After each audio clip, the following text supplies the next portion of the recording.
Oi, pessoal. Eu queria oferecer para vocês uma oportunidade especial para conhecerem o meu curso de Logopolítica e a Academia Folha Política, que é o projeto mais amplo onde ele está inserido. Eu queria, portanto, falar para vocês da promoção Vidas Paralelas, que é uma oportunidade de conhecer todo esse material da Academia Folha Política por apenas R$ 336 a anuidade. Então, com R$ 336, menos de R$ 1 por dia, você tem acesso por um ano inteiro ao curso de Logopolítica, que já tem mais de 80 aulas, e vários outros materiais, muitas horas de palestras, de vídeos e outras coisas que irão entrando na Academia Folha Política ao longo desse ano. A Vidas Paralelas, a promoção Vidas Paralelas, por que ela se chama assim? Nós estamos estudando no curso, atualmente, Plutarco, as vidas paralelas de Plutarco, mais especificamente a vida de Alexandre o Grande, da Macedônia, para entender as raízes do Ocidente, as raízes dos conceitos de indivíduo, de liberdade, que estão até hoje no coração da nossa civilização, mas que estão sendo seriamente ameaçados. Então, na raiz da civilização ocidental está o quê? Está o conhece-te a ti mesmo, do oráculo de Delfos, que Alexandre foi visitar antes da sua campanha na Ásia. Conhece-te a ti mesmo, cada um de nós precisamos nos conhecer e a nossa civilização precisa voltar a se conhecer a si mesma. Essa é a proposta do Logos. O Logos é a palavra que está também na raiz da nossa civilização. E a partir daí, entender a política, entender os imensos desafios que pela política estão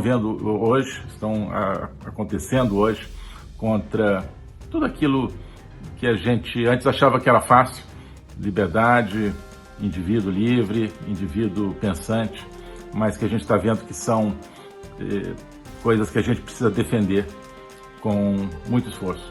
Isso tudo é, então, o contexto que a gente está tratando na Academia Folha Política, no curso de Logopolítica, que, como eu disse, não é a única coisa que está dentro da academia. Temos a Agenda 2030, que é um programa semanal de análise da atualidade, e várias outras iniciativas.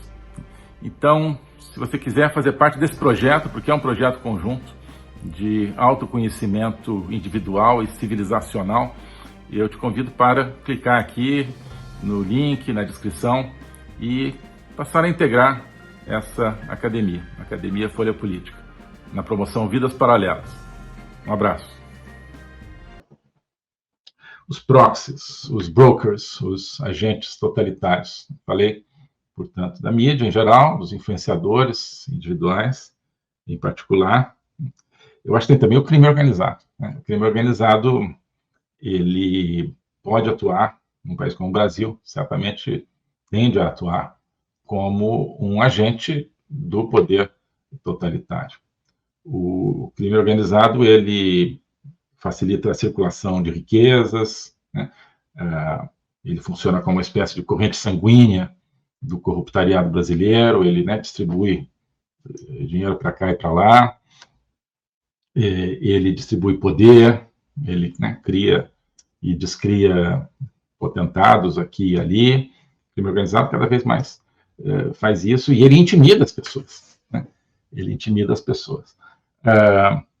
Vejam, por exemplo, quer dizer, eu não vou dizer, quer dizer, não é exatamente a mesma coisa, mas não estou dizendo que a torcida organizada, aquela dos Gaviões da Fiel, é criminosa, tá? Não estou dizendo isso.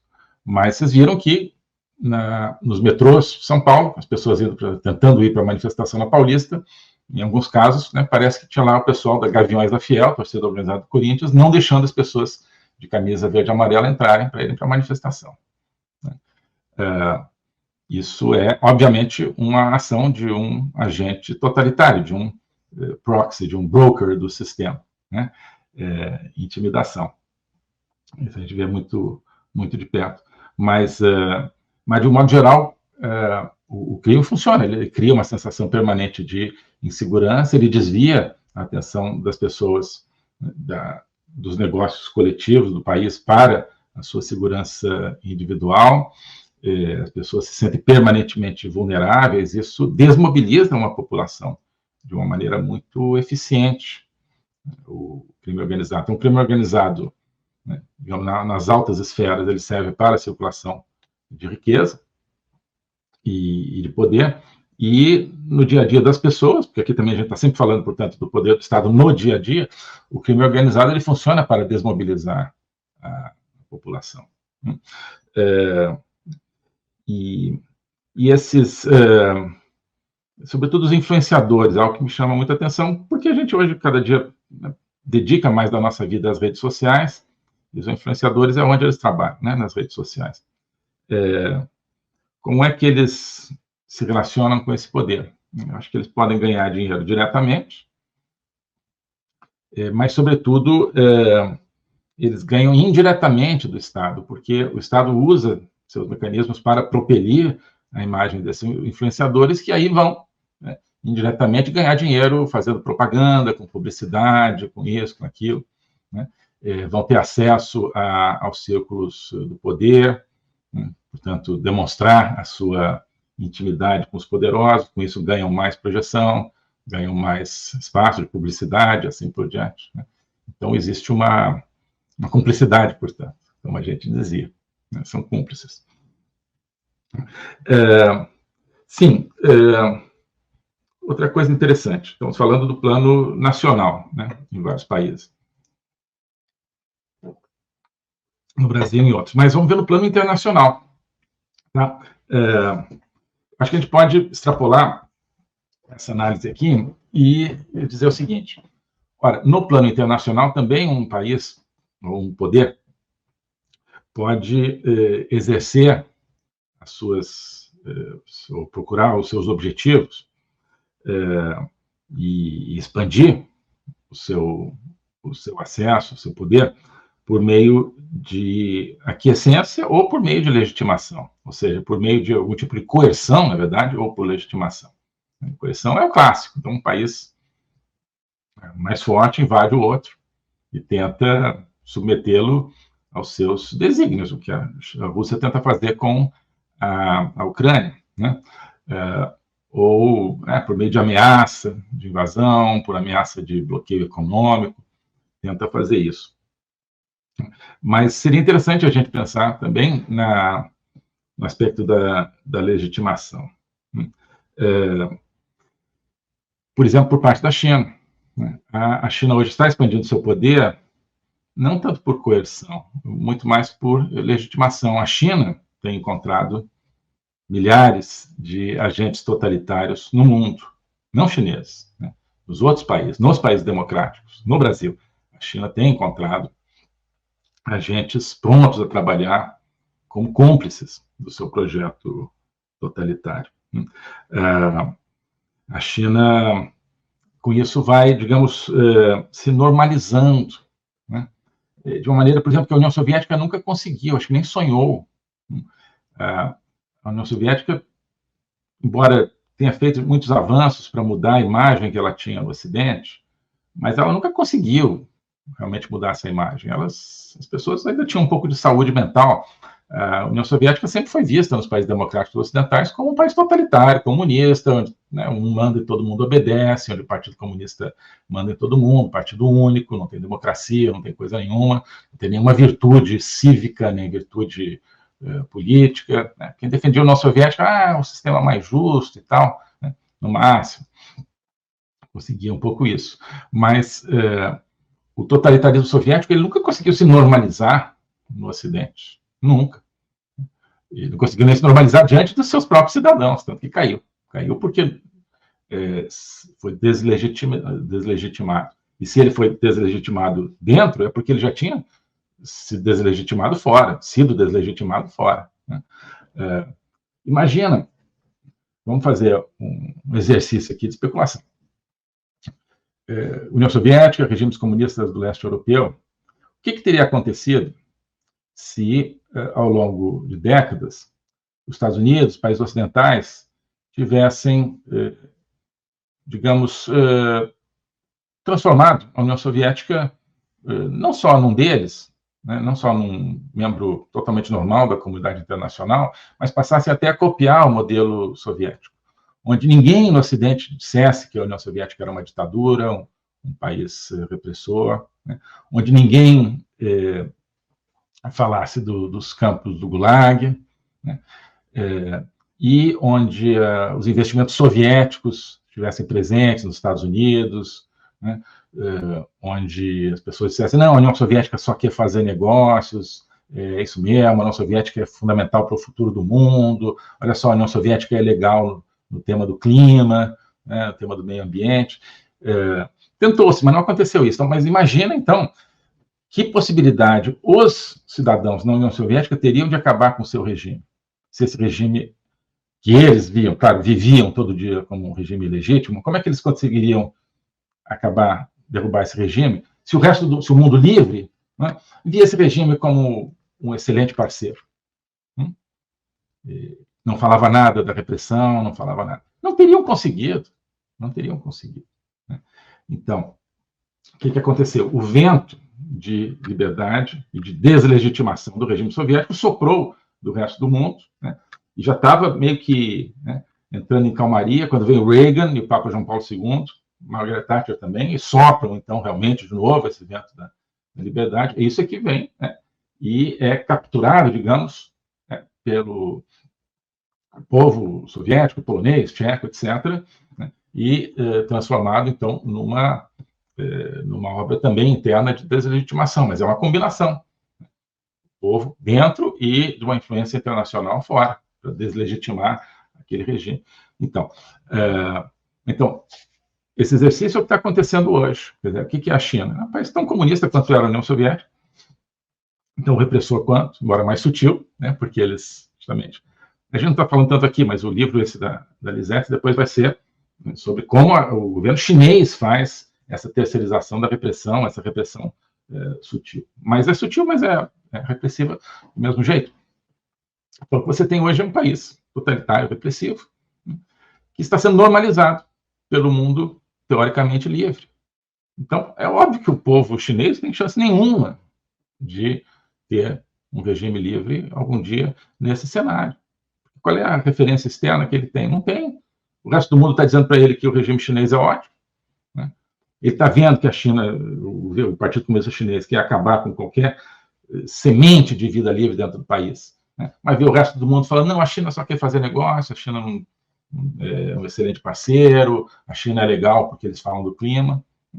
Então, a China conseguiu esse processo de se legitimar diante do mundo e, com isso, se legitima diante da sua população.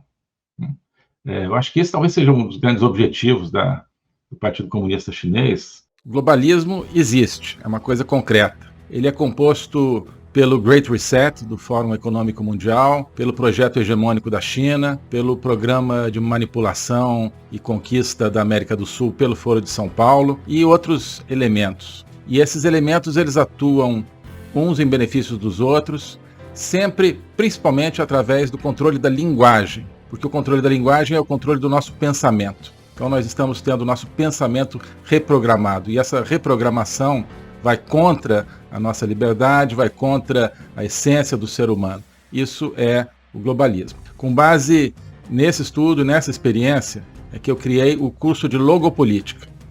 Toda semana eu dou aulas sobre geopolítica, literatura, filosofia, cultura de um modo geral, tudo isso em conjunto formando um espaço de conhecimento que eu denomino a logopolítica, para nós não apenas entendermos a ameaça do globalismo, mas podermos nos contrapor a ela. Se você quiser entrar nesse projeto de conhecer o globalismo e enfrentar o globalismo, clique aqui.